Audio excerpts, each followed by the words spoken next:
So on BC Bid, you're certainly going to find opportunities for the college. This is in policy with the college. Policy states that when we're going to buy goods or services that cost $50,000 or more, and we're going to competition for them, so direct award, a reason for direct award doesn't apply, and we don't have a pre-existing arrangement, I'll talk about those in a moment, then we have to post on BC Bid. Okay. So when I talk about a pre-arranging or pre-existing arrangement, for example, policy says that if there is a corporate supply arrangement, this is something that my office in Victoria manages, the Shared Services BC. If there is a corporate supply arrangement, that's where the college is going to go first. So if there's something that exists there that they can use, they're going to go there first. And by the way, the corporate supply arrangements, the CSAs, are also posted on BC Bid. So you can, we'll call them requests for corporate supply arrangements. So there's an opportunity there if it's for some goods or services that your organization provides. You may want to keep your eyes open for those, because more than just the college uses them, all the ministries use them. They're open, most CSAs are open to the broader public sector, which includes all the universities and colleges, municipalities, BC Hydro, tons of others. So if you can get yourself up on the CSA list, you have a huge market that suddenly opens up for you. So for the college, we're going to look there. We're going to see if there's a CSA that meets our needs. If the answer is no, the next thing we look for is we have cross-institutional supply arrangements. So that's where multiple post-secondary school boards, et cetera, they get together as a buying group. And then they do a competition, and then they establish a buying arrangement that all their members can participate in. So the college has a few of those. And so we'll check and see if we have a cross-institutional supply arrangement. If the answer is no, well, then we also have our own arrangements. And these are whether they're qualified supplier lists or sometimes we have as if and when contracts for goods or services. So we might have something like that. So we'll buy through those if we have them. And they, by the way, are also competed up on BC Bid, the services and goods arrangements. And it's when that's all done, nothing works, none of those apply, and we're paying $50,000 or more, we're going to post the opportunity up on BC Bid, where you'll have a chance to see it and apply on it if it interests you. And that $50,000, by the way, is not an annual amount, it's an aggregate value. So if I have a contract that's $20,000 a year, and I figure I'm going to need it for 5 years, it's a $100,000 contract, and it's going to go up on BC Bid if there's not another arrangement available for it. Okay? So you're going to see then those larger dollar opportunities posted on BC Bid for the college. Okay? And you have the ability to search on BC Bid. So it's not just us that's posting there, it's all kinds of organizations. I mean, you'd be amazed how many are actually using BC Bid. And you can search. So you can search by organization if you want to. If you want to see what's college got up there right now, we could do that. You can search by the type of commodity, so the goods or services that your organization provides. Maybe you've heard somebody's told you, oh, did you hear there's this RFP up on BC Bid? It probably would suit you guys well. You should go have a look. You can search by number or by name from a particular opportunity. So lots of options. And you don't need to sign in or be a registered user to do this. You can go in anonymously and do all of this. And if you find something that interests you in BC Bid, you can download all the documents that are associated with it as an anonymous user. Okay? You don't have to pay anything. You don't have to sign up for anything in order to do that. But we do have a couple of services that might be of interest to you with BC Bid. One of them is e-notification. So when we go live to BC Bid, you're going to see just a ton of opportunities at any given time. Really easy to lose track of what you're particularly looking for. But for e-notification service, now this costs $100 a year, and you would set up a profile for your organization in BC Bid. And then every time something gets posted that meets your profile, you're going to get an email that says, here's something that might be of interest to you, and it's going to give you a direct link to the opportunity on BC Bid. And you can go have a look and see if it interests you or not. It really helps you to not miss opportunities that get posted. I will say, though, that if you sign up for e-notification, do not rely on it solely. Because sometimes things get put in a category that you wouldn't have thought of including in your profile, but it makes sense for that particular opportunity. So every now and again, have a search anyways through BC Bid to see if there's anything that maybe got missed from your profile. But it really will help you not to miss things. Can you edit your profile to add to it? Yeah, you sure can. Sure. Yeah, you can do that. Yeah. everything that's posted on BC Bid is visible. If you went into BC Bid and said browse all opportunities, it would give you a list of everything that's active at the moment, and I don't think I've ever seen it under 300 opportunities at any given time. Okay, so there's lots, which is why you might want to scale it back a little bit. It's a lot to go through. And when you do that, when you look at all opportunities, it's going to be a whole combination of stuff. You're going to see the ITQs, you're going to see the RFPs, you're going to see the notice to vendors and the notices of intent. They're all going to be there. So trimming it down a little bit can be really helpful. And sometimes when you look at the title, it's clear what it is. Oh, this is an RFP, or this is a notice of intent, but not always. Because when things get posted on BC Bid, it's posted by the entity, the government entity that's doing the posting, and every organization has their own way of doing things. So there's not a lot of continuity in terms of the titles of things that are on BC Bid. Okay, e-bidding is another service that's available if you're interested. This one costs $150 a year, and e-bidding is very helpful for your submissions on opportunities of interest to you that allow for it, and more of them are allowing for it. Matter of fact, Ministry of Transportation is making them mandatory now. And all the e-bidding is that you would sign up and get an e-bidding key, a username and password for your organization, and it would allow you to submit your bids, your proposals, through the BC Bid website. So you wouldn't have to print off all of the, the 4 copies or however many are asked and get them bound and get them couriered. You wouldn't have to do that anymore. You can just do that through the e-bidding service. Now the college has not yet adopted e-bidding, but I'm hopefully moving us in that direction because it is a lot easier for vendors. But there's a couple of things I will note about e-bidding if you decide to do it. Not every opportunity allows for it, but lots of them do. When you are e-bidding, if you do not have your e-bidding key yet, please do not wait till the afternoon of closing of the opportunity that interests you to set it up. Because if something goes sideways, if something goes wrong, we might not have time to fix the problem for you. We'll certainly try, but we may not. And we cannot accept late submissions. We're going to be talking about that more in a little bit. So if you're going to do e-bidding, you haven't yet got your key, get it set up a few days ahead of time, so that if there's any problems or glitches that you run across, you still have time to get that fixed. The other thing I'd say, e-bidding, you can submit one file or multiple files, entirely up to you in terms of what your response is to your opportunity. If you are doing multiple files, I have one recommendation. When I have RFPs and such that are posted that allow for the e-bidding, when the bid comes in after closing, I upload it to my computer, and then I send it out to the evaluation team. Check mandatory, send it out to the evaluation team. When I upload it to my computer, it puts everything in alphabetical order, which might not be the same order that you intended. So for example, if you've got the body of your proposal and then a bunch of appendices to it, and you've named the appendices descriptive things that tell me what they are, it'll put everything in alphabetical order and totally muck up what order you intended it to be in. So I would recommend when you use a naming convention for files that you're going to be doing up on BC Bid, that you do it in a way that it's going to stay in the order you want alphabetically, like Appendix A, Appendix B, that kind of thing. Really helpful. Or number them, whatever you want to do, but just do them in a way that alphabetically it's the order that you want. It's just going to make life easier for all sides if you do that. And I mean, you could, as I say, one file's fine. I've had some that are 40-odd files. Each appendix is a separate file. Whatever you want to do, it's entirely up to you for that. Okay. There's also downloadable guides. We're going to show you. I'll show you where those are in a moment. One of them is called Supplier's Guide to the RFP Process.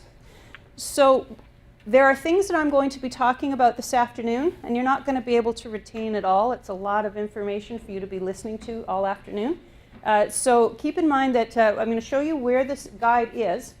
Have a look at it as you need to, and it will help you to remember some of the things we talked about, give you a bit more detail on some of them. You know, it's actually a very useful guide on how to put together a proposal on an RFP. Okay. And then there's also a help desk for BC Bid. I've provided you the email address and the phone number there. If you run into problems with the technology of BC Bid, the folks who are at the BC Bid help desk are amazing at helping you get through whatever those technological problems are. So you can just get a hold of them directly to help you with that. But keep in mind, they're not going to be able to answer questions about the particular solicitation that interests you. They can help you with the technology. So if you can't download from BC Bid, your e-bidding key doesn't work, those types of things, they can help you through that. If you have questions about the solicitation itself, you need to submit it to the contact person for that particular opportunity, whoever that is. Okay? Does all make sense? Yes? Did you say BC Bid was just for provincial RFPs, or did it include like the city of Richmond? Yes. BC Bid has been developed as the public sector website for BC. So the province is, we're responsible for the website, but we have made it available to the broader public sector, which includes municipalities and the post-secondaries and a whole raft of others. It's amazing how many people are up on BC Bid. So it's got a wide range of government organizations and entities that post on there. So let's have a quick look at BC Bid. Alrighty. Okay, so this is the BC Bid website, the home page. I have not logged in as me. I'm just in here as an anonymous user. Lots of information here. But where I'm going to take you are two places. We're going to start with the downloadable guides. And downloadable guides you'll see right here on the right-hand side where this little question mark is. So if you click, if you click on the little question mark, it brings up this box, which has a whole bunch of different guides and information available to you. So for example, if you wanted to e-bid and you're not really sure how to do it, there's guides on how to do that. If for MOT is Ministry of Transportation, because they do everything as mandatory e-bids now, they have a specific guide on how to submit for any opportunity that they post. The one, though, that I think you might find really useful is this guide to responding to government RFPs. Got all kinds of information on what an RFP should tell you and how the process works. So you can download that anytime you like. Okay. Now the other thing I wanted to show you is this Browse for Bid Opportunities. So click on that. So you click on Browse for Bid Opportunities. This is a screen you're going to get. You can, and if you clicked on by organization, it will give you a list of all the organizations that currently have something posted. You can browse all open opportunities, everything that's up there right now. You can look for particular commodities, and if you'll see these little, they've got the little glasses here. You click on those and it just tells you, it drills down into subcategories, so if there's something specific you want to look. And they've also got the advanced search. Now the nice thing about the advanced search is that if you happen to know something's been posted and it's got the word forest in it, you can go to the advanced search, put the word in forest, and it'll bring everything up that's currently posted with the word forest in it. Okay? If you wanted to look at something that was posted last year, you know, how long was this thing? I remember there was an RFP they did last year. It looks a lot like the one that they've just posted. The advanced search, you just, I'll just go there quickly and show you. It gives you the option of either selecting open, which means things that are up right now and valid to be bid on, or closed, things that have already closed. And if you hit on closed, you put in a date range as to when it was posted. You put in either your word or your document number or organization. You can search by any of those, and it'll tell you, it'll bring up something that's already closed. Now, what I did want to show you though, if we wanted to look at all opportunities, browse all open opportunities. Okay, right now there's 387 opportunities up on BC Bid. So there's tons. I'm sure there's something that interests the organizations here. And if you look here, I'm just going to scroll down a bit. Okay. So this first page is going to give you a link to the opportunity. So you can click on that and it'll take you right to the page where the opportunity is. It tells you who it is that posted it and what is it. So here, Ministry of Forests did an electrical upgrade and retrofit. That's what they've got posted. There's 387. Tons and tons. You can see School District 73 has got something posted. City of Surrey has something posted. There's tons of stuff available up on BC Bid. Anytime you want to go look. Okay? All right. By any chance, do you happen to know what is the rate of accomplishment or the rate of withdrawal? So there's 387, but on average, for example, from 100, how many do you actually get granted or awarded or And placed? Yeah, and I wouldn't have statistics on that. Keeping in mind that there's 387 things posted. Some of them are notices of intent. Some of them are notices to vendors, so they're not actually opportunities. There are certainly opportunities posted that get canceled along the way, but to be honest, that's not a regular, like, it doesn't happen most of the time. It's not a large percentage where that happens. We're going to talk in a little while about why that happens when it does. In the coding here, is there indication of what exactly that is, if it's intent or request? And that's where it becomes up to whoever it is that did the posting. Okay. So some of them will say right in their title, like this one, request for information and qualifications. So you know exactly what it is because it's in the title. Others, you know, I mean, this one here, this electrical upgrade, it might be notice of intent, it might be an invitation to tender. It's just not clear on here. You'd have to click on it and find out. Right, so there's no coding in the No. code of 1080.23. Right. These codes are entirely up to the entity that's posting, whatever their internal. I know for our shop in Victoria, for purchasing services, we actually have a built-in numbering system. So anything that we post will have a standard numbering. It'll be ON dash and 6 digits.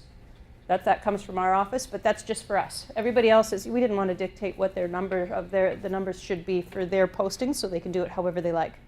So you'll see quite a range. For VCC, what we do on the things that we're posting is we're going to, in the number, it's going to tell you what it is. So if it is an invitation to quote, it'll say ITQ in the number.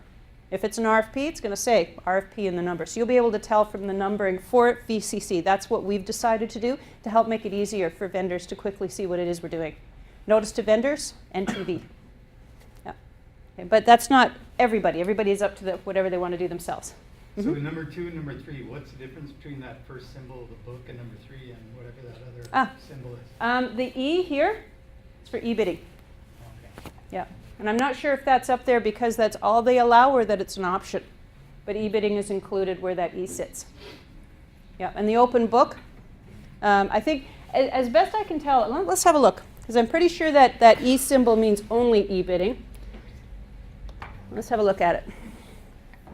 Okay, so this particular one from WorkSafe, no, it says it may be responded to online. See, this is the line that's going to tell you about e-bidding or not. If it's may be responded, that means it's your choice. You can send the traditional however many copies couriered to the location, or you can send an e-bid. If it's mandatory, it's going to say it must be sent by e-bid. And if it's not an option, it'll say may not be sent electronically or responded to online. Okay. So that's what the E symbol is. All right. So let's go back here. So any other questions on BC Bid? Yes? Yeah, if you're looking at the closed bids, do you get to see who won it? There is a section on BC Bid that has unverified bid results. A bit of a caveat with that one as well. In our shop, when we do invitations to quote, the system automatically posts who was successful and how much it was for. For everybody else, the option exists, but they have to manually go into the system and say who was successful. Now, on a tender process or a quotation process, having the prices there make total sense because that's the reason that they won it. They were the lowest price that met the specifications. Less so in an RFP where price is just one factor and the lowest price might not be your successful proponent. Okay, so when you can look on the browse the opportunities on unverified results, and it won't have necessarily everything. But if there's a particular opportunity you really want to know who won, it's public information. So if the BC Bid website doesn't have it for you, you can go in, see who the contact person was for that opportunity, and get a hold of them. There's an email address there or a fax number there, and you can get a hold of them and ask, and they'll tell you. They'll tell you who was successful. Yeah. Okay? Okay. Any other questions on BC Bid? Ton of opportunities. For those of you that aren't as familiar with it, I think you'll find it very interesting to go have a look at that.